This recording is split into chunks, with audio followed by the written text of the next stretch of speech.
चलते हैं रायपुर स्थित, जहां पर राज्यपाल की तस्वीरें सीधे आप देख पा रहे हैं और जगन्नाथ मंदिर में पूजा अर्चना के लिए छत्तीसगढ़ की राज्यपाल अनुसुईया उइके पहुंची हुई हैं। ये तस्वीरें उनके आशीर्वाद लेने के बाद बाहर आते वक्त की हैं। भगवान जगन्नाथ की रथ यात्रा और भगवान जगन्नाथ उनकी रथ यात्रा में जो परंपरा होती है वो हमेशा की तरह छत्तीसगढ़ के प्रमुख लोग जिसका निर्वहन करते हैं और उसी परंपरा के तहत भगवान जगन्नाथ के दर्शन सीधे आप कर पा रहे हैं INS 24/7 के माध्यम से, जब राज्यपाल अनुसुईया उइके उन्हें गर्भगृह से बाहर लेकर आती हुई। भगवान जगन्नाथ का आशीर्वाद पूरे देश में बना रहे, शांति अमन कायम रहे और सब स्वस्थ रहें। इन्हीं शुभकामनाओं के साथ भगवान जगन्नाथ की रथ यात्रा, जिसमें चरणदास महंत भी नज़र आ रहे हैं, सपत्नी वहां पहुंचे हुए हैं, विधानसभा अध्यक्ष और राज्यपाल अनुसुईया उइके भी वहां पर मौजूद हैं, जो कि गर्भगृह से भगवान जगन्नाथ को बाहर लेकर आई हैं। श्री कृष्ण का ही अवतार हैं भगवान जगन्नाथ और ठीक वैसी ही परंपरा का निर्वहन होता है रायपुर के गायत्री मंदिर स्थित जगन्नाथ मंदिर में। जैसे पुरी में आयोजित होती है रथ यात्रा, भव्य आयोजन होता है, ठीक वैसा ही। तो सीधी तस्वीर है जगन्नाथ मंदिर से।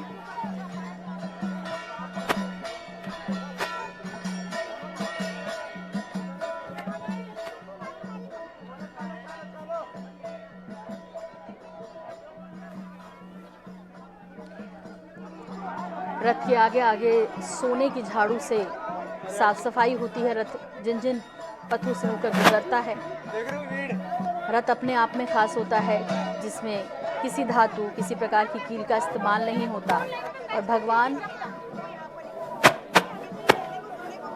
अपनी बहन सुभद्रा और बलभद्र के साथ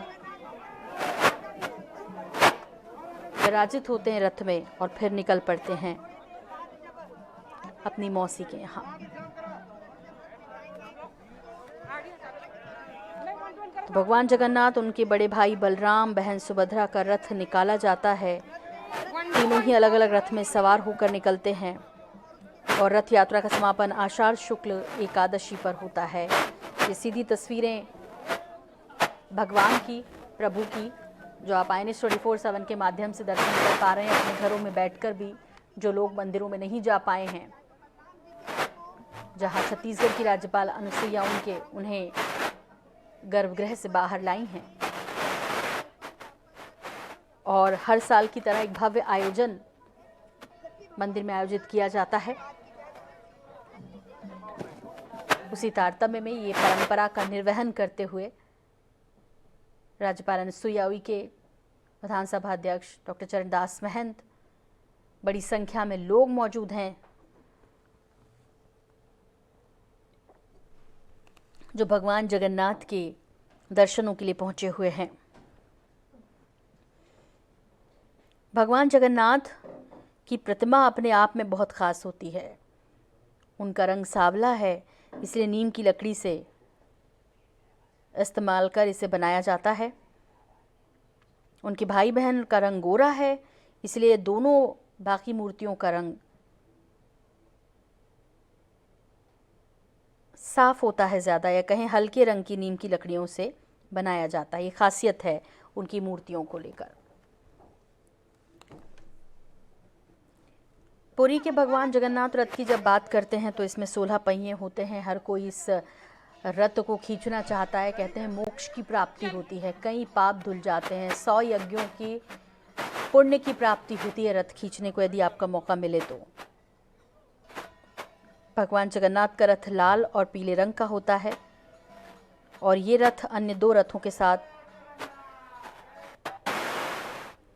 ही चलता है। पीछे चलते हैं भगवान जगन्नाथ अपने बहन और भाई के। रथ काफ़ी बड़ा होता है इनका। बलभद्र और सुभद्रा का रथ आगे चलता है, पीछे भगवान जगन्नाथ का। भगवान जगन्नाथ के रथ को नंदी घोष कहते हैं। बलराम के रथ का नाम तालध्वज है और सुभद्रा के रथ का नाम दर्प दलन रथ होता है। ये रायपुर की तस्वीरें हैं जहां राज्यपाल अनुसुईया उइके भगवान जगन्नाथ को गर्भगृह से बाहर ले आई हैं।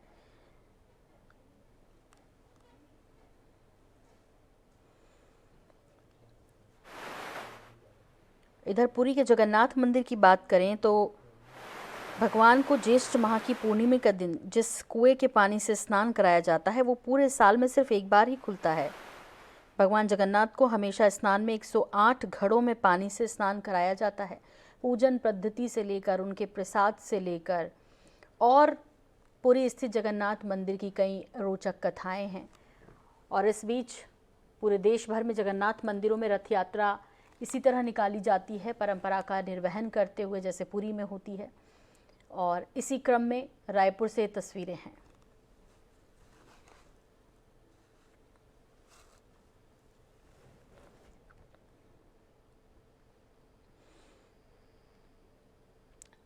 रथ में सवार होकर भगवान जगन्नाथ अपनी मौसी के घर जाते हैं और यहाँ फिर जब वो पहुँचते हैं रथों के माध्यम से तो विधि विधान से तीनों मूर्तियों का पूजन होता है, उन्हें उतारा जाता है और फिर मौसी के घर में स्थापित किया जाता है।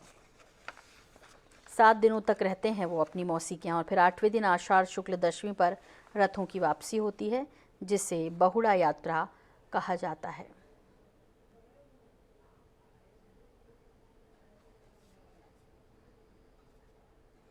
आगे आगे सोने की झाड़ू से सड़क को साफ करने की जो परंपरा है, रथ जिन रास्तों से निकलेगा उसे साफ करने की जो परंपरा है, उसका निर्वहन यहाँ रायपुर में भी होता है।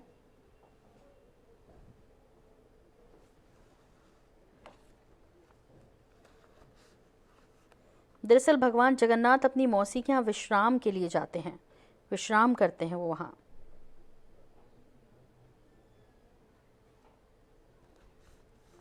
ढोल नगाड़ों तुरही शंख ध्वनि के साथ रथ को लोग खींचते हैं और जिसे रथ खींचने का सौभाग्य मिल गया वो महाभाग्यशाली माना जाता है। पुरी स्थित जगन्नाथ मंदिर से रथ यात्रा जब शुरू होती है तो वो 3 किलोमीटर दूर गुंडीचा मंदिर तक पहुंचती है, जो कि उनकी मौसी का घर कहा जाता है। एक और मान्यता है जगन्नाथ भगवान की रथ यात्रा से जुड़ी हुई, उनसे जुड़ी हुई, जिसमें विश्वकर्मा ने इन तीनों प्रतिमाओं का निर्माण किया था और बेहद ख़ास होती है भगवान जगन्नाथ और उनके भाई बलभद्र और सुभद्रा की ये मूर्तियाँ।